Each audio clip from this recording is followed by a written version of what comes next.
Another story that we're tracking very closely, the world is watching closely as the US-Iran peace talks continue to hang in the balance. While Islamabad struggles to build consensus between the two countries, US and Iran, they have only hardened their position in the last few days. Meanwhile, the crisis in the Strait of Hormuz is deepening by the day, with the choke on the global oil supply pushing the world economy towards a breaking point by the day. The US-Iran negotiations have in fact reached a fresh deadlock, while Iran has refused to engage at all with the American negotiators amid the ongoing US naval blockade. President Donald Trump has now ruled out any in-person talks with Iran. The US president has made it clear that if Iran wants to talk, they can pick up the phone and call Washington. Donald Trump has further claimed that the oil pipeline in Iran are under immense pressure due to no crude withdrawal amid the naval blockade that has been put in place and can explode in 3 days. So that's a warning given by Donald Trump. On that, we have a statement that is coming from Donald Trump on the negotiations with Iran. He has said, and I quote, "I think that the big advantage is that we've taken out their navy in its entirety. We have taken out their air force.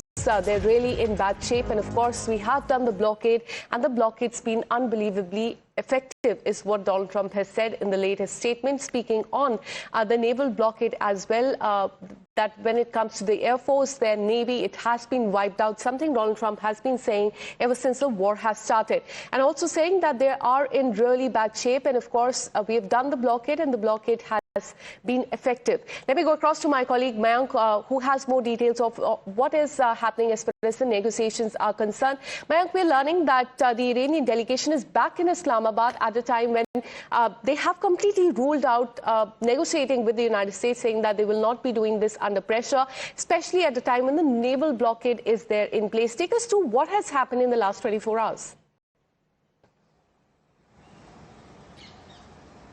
See, initially the team from Iran's side, delegation from Iran, it had visited Pakistan, and then for a brief period the team went out, which people say the leader of the delegation, he went to Oman, and rest of the team had gone back to Iran for consultations and all, whatever proposals they had extended further, additional proposals, because just to inform the viewer also, to keep them informed further. Before this, even a delegation from Pakistan had also visited Iran before this, and that was led by Field Marshal Asim Munir. So it was seen as that whatever the exchange of proposals had been, or the conditions which can be met, or on the conditions on which, certain kind of a discussion can be done, that was exchanged between the two nations. And the message was also taken from the US side, because US is sending its messages or extending them through Pakistan itself. So in this case, that has happened. And now in the present case, while Ghalibaf Arakchai had went back to Oman for a brief period, for 1 day at least, and he had come back to Pakistan. What had also come out is that President said that he was the one who took decision not to send Steve when both the negotiators from the US side to Pakistan, because he said that it would be the flight takes almost 17 hours, and if the need be, Iran can pick up a phone call and make a call. So that's what the stance has been made that side. But absolutely, and the world is watching closely as the US-Iran peace talks, they continue to hang in the balance. Stay on with us, Mayank. We have another breaking update coming in, a reaction that is coming from the Iranian MP, who has, in fact, hit out at Pakistan as well, is what we are learning. In fact, he has said that Pakistan is not a suitable mediator. Islamabad lacks credibility. We have another breaking update coming in, another statement that has come in from Donald Trump. When it comes to the NATO allies, he has expressed disappointment with the NATO, accusing the alliance of not showing any support. He said, and I quote, "I'm very, very disappointed in NATO because they were not there. You know, we spent trillions of dollars on NATO in order to protect Europe and Russia, and we've always been there. They cannot do it without us." So once again, Donald Trump hitting out at NATO, something that he has been saying ever since the war has started. He sought the support to reopen the Strait of Hormuz, something that they said they mentioned that it is not their war, and they will not be, in fact, helping US in reopening the Strait of Hormuz. And after that, he has been repeatedly hitting out at the NATO allies, and once again accusing the alliance of not showing any support. Mayank, coming to you back on this, Trump once again hitting back at the NATO allies. He has once again said that they have not been showing any support. He has been very supportive to them when it comes to Europe and Russia as well, something that he has been saying in the last 2 months. Absolutely right. North Atlantic Treaty Organization, which is NATO, is actually the president. When Epic Fury started, he made multiple requests, or he was asking the people from the NATO countries to join the war, which is Epic Fury in that case, and Roaring Lion from the operation is called Roaring Lion from Israel side. So in the case of Epic Fury, President Donald Trump wanted the NATO countries to join them, and in specific there were mentions of nations, bigger nations like France, Germany, and even UK, and there were multiple categorical statements that they won't be sending, or they won't be directly participating into the war, and they did not send any kind of a capital ship. When I say capital ship, it is actually larger warships which are used by the naval forces. So none of them people participated or sent any hardcore military use things. But Italy was the one which was ready to send air defense equipments, because during the milieu of war, let me remind the viewers that the projection from the Iran side, or the attacks from Iran side, was through missiles and drones. So air defense had become a prominent requirement of the nations, which was in Middle East, and in case of Iran, Israel also. So Italy was the one which was ready to send. That has remained into the mind of President Trump, that these people had not come up to the expectations, or were not able to provide the things he wanted them to be. So it is from that time itself he had been talking about this thing, and he had been complaining on NATO countries. Absolutely. So on one hand, Trump continues to seek support of the NATO allies. Let me tell our viewers what Iran has done in the last 48 hours. Stay on with us, Mayank. I'll come back to you once again.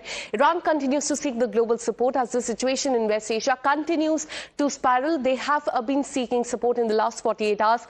Sultan of Oman is someone they have reached out to. Egyptian foreign minister as well, as you can see on the screen. Qatar's foreign minister, Saudi Arabia's foreign minister as well, French foreign minister, Pakistani prime minister.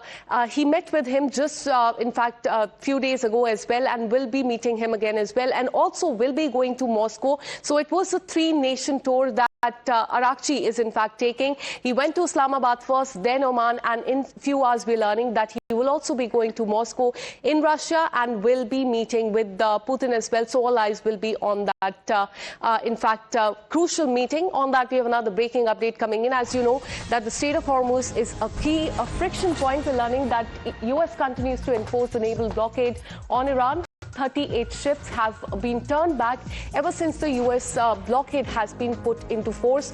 We are learning that the Central Command of US has said that the naval watch intensifies. US sailors are monitoring the commercial ships, and ships are being barred from entering the Iranian ports. The pressure on Iran is building up by the day. So that's a statement by US Central Command saying that a US sailor watches a commercial ship on US forces that continues to enforce a blockade against the Iranian ports, preventing ships from entering or exiting. In fact, the forces have directed 38 ships in the last few days to turn back and head back to the Iranian ports. Mayank, shed some more light on this, because the naval block there continues in the Strait of Hormuz. On the other hand, the Iranian side also continues to stop the ships as far as the Strait of Hormuz is concerned. What is the situation there at this point in time? See, things, the way the things are today, actually, that started when ceasefire was there.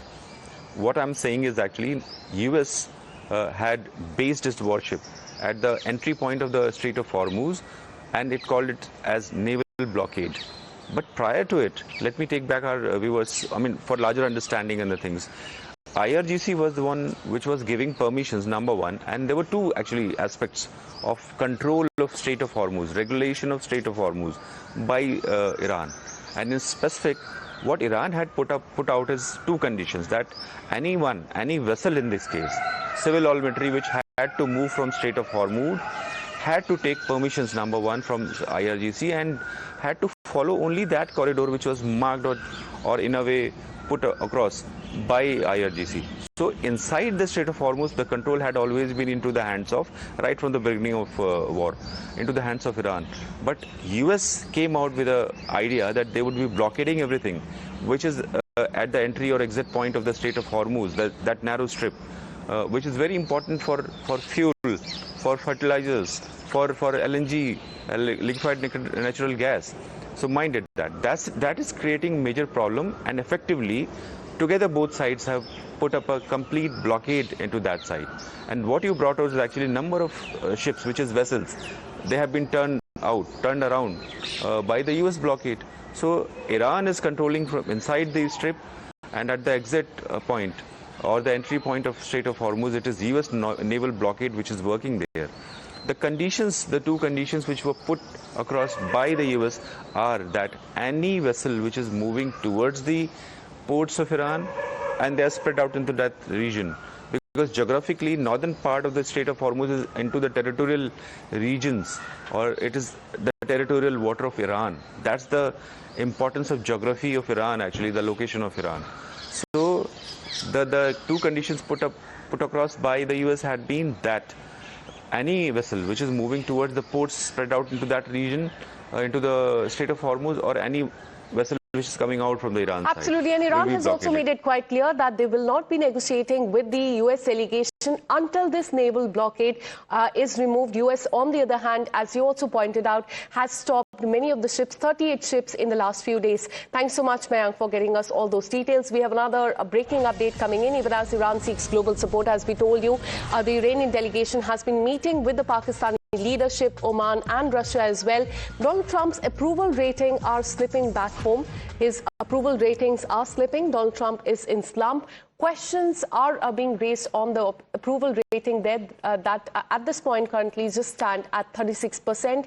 Disapproval hits 56% when it comes to Donald Trump. Coming back to you, Mayank, on this, clearly, even as Iran in fact seeks the global support, approval rating of Donald Trump back in his country are slipping.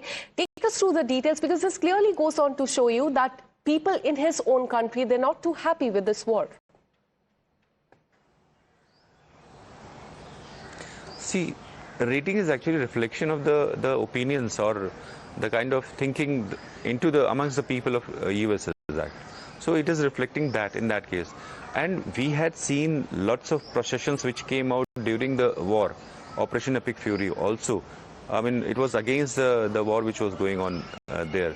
So that could be also one of the reasons, because I can just pick up the points and analyze them for our viewers.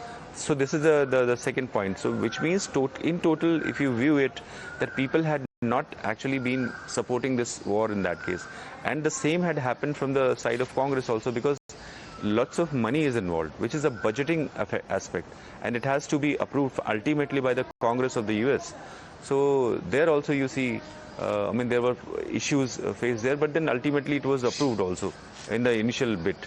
So absolutely. So the approval rating has dropped, and the data shows that only 36% people in the country, in the United States, they really approve of the war with Iran, and at least 56% disapprove of it. Thanks so much, Mayank.